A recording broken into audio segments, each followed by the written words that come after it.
स्वावलंबी हो रहा प्रदेश का युवा, सशक्त हो रहा उत्तराखंड। मुख्यमंत्री पुष्कर सिंह धामी के दूरदर्शी फैसलों और पारदर्शी नीतियों से उत्तराखंड में रोजगार की बयार बह रही है। युवाओं की लाचारी और भ्रष्टाचार की मार पुरानी बात हो गई है। अब युवाओं की मेहनत को समय रहते सही परिणाम मिल रहा है। ऐतिहासिक नकल विरोधी कानून के लागू होने के बाद उत्तराखंड में प्रतियोगी परीक्षाओं में पारदर्शिता आई है।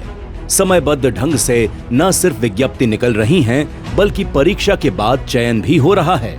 यही वजह है कि धामी सरकार के कार्यकाल में अब तक 25,000 से ज्यादा युवाओं को सरकारी सेवाओं में रोजगार देने का रिकॉर्ड बना है। पिछले 2-3 वर्ष उत्तराखंड में प्रतियोगी परीक्षा की तैयारी कर रहे छात्रों के लिए काफ़ी अच्छे रहे हैं।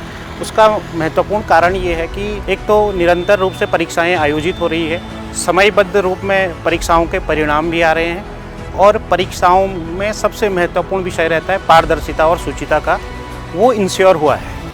मुख्यमंत्री पुष्कर धामी ने महिलाओं के सामाजिक आर्थिक सशक्तिकरण की दिशा में साहसिक कदम उठाया। सरकारी नौकरियों में महिलाओं के लिए 30% क्षैतिज आरक्षण के प्रावधान से प्रदेश की महिलाओं को रोजगार में समान अवसर मिल रहे हैं। हमारी सरकार की कई सारी पहल में से एक जो क्रांतिकारी पहल रही है वो है 30% महिला आरक्षण बिल, जिसके माध्यम से न कि सिर्फ उत्तराखंड की महिलाओं को रोजगार में एक नए अवसर, बल्कि उनकी जो भागीदारी है उसको भी हमने बढ़ते हुए रूप में देखा है।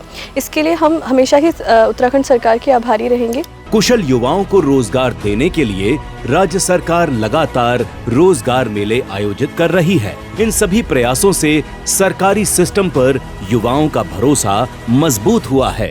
उम्मीदों को पंख लगा रही उत्तराखंड सरकार, युवाओं को मिल रहा रोजगार।